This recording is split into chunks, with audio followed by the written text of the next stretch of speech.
Assalamualaikum warahmatullahi wabarakatuh. Perkenalkan, nama saya Milia Putri dengan nomor induk mahasiswa 104210022.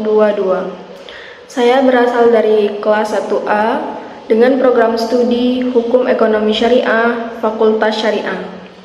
Tujuan pembuatan video saya kali ini adalah sebagai pemenuhan tugas dari mata kuliah pengantar ilmu hukum dengan dosen pengampu Pak Z. Haryanto, SH, MH.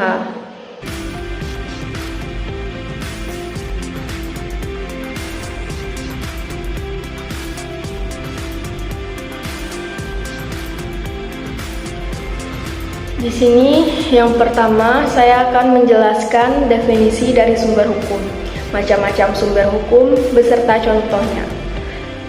Definisi sumber hukum merupakan segala sesuatu yang bisa menimbulkan atau melahirkan aturan-aturan yang bersifat memaksa. Sumber hukum dibagi menjadi dua jenis, yaitu sumber hukum material dan sumber hukum formal. Contoh dari sumber hukum formal yaitu undang-undang, kebiasaan, jurisprudensi, traktat, dan doktrin. Adapun contoh dari sumber hukum material yaitu seperti agama, kesusilaan, kehendak Tuhan, akal budi, dan hubungan sosial. Baiklah, masuk ke pembahasan yang kedua, yaitu tentang objek dan subjek hukum beserta contohnya. Yaitu objek hukum adalah segala sesuatu yang berguna dan dapat dimanfaatkan oleh subjek hukum, yaitu manusia atau badan hukum. Sedangkan untuk subjek hukum adalah segala sesuatu yang kepadanya dapat menanggung hak dan kewajiban.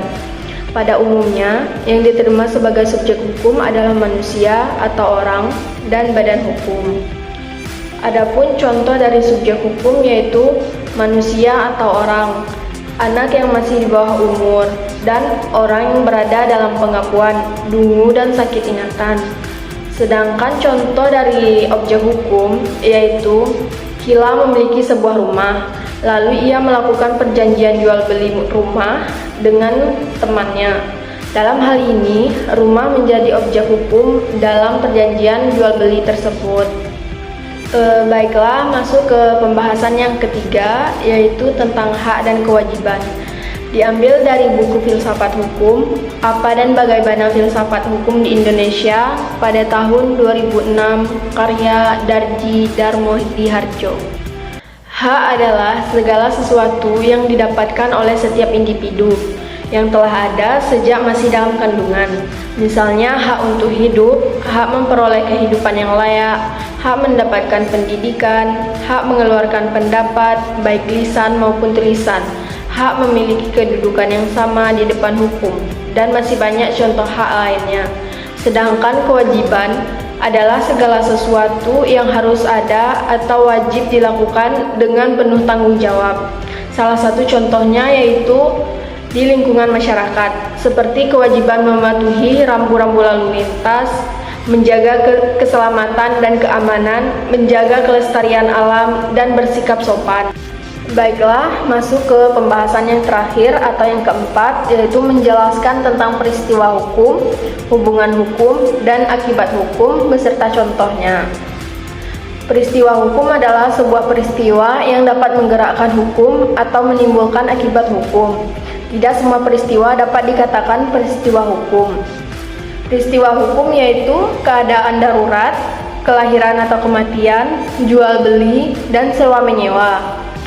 Sedangkan hubungan hukum adalah menurut Seroso halaman 269, yaitu hubungan antara dua atau lebih subjek hukum.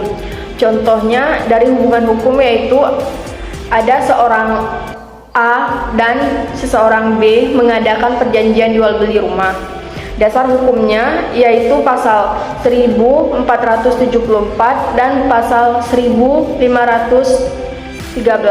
KUH Perdata yang masing-masing menetapkan bahwa si penjual mempunyai kewajiban menyerahkan barang, yaitu terdapat pada pasal 1474 KUH Perdata, dan sebaliknya si pembeli berkewajiban membayar harga pembelian, yaitu terdapat pada pasal 1513 KUH Perdata. Karena adanya perjanjian jual beli, maka timbul peristiwa hukum, yaitu jual beli. Jual beli adalah suatu perbuatan hukum yang akibatnya diatur oleh hukum.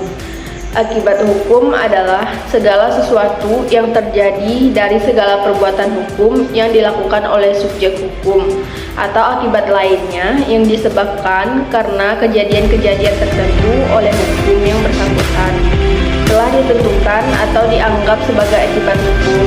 Contohnya yaitu seorang pencuri diberi sanksi hukuman adalah suatu akibat hukum dari perbuatan si pencuri tersebut.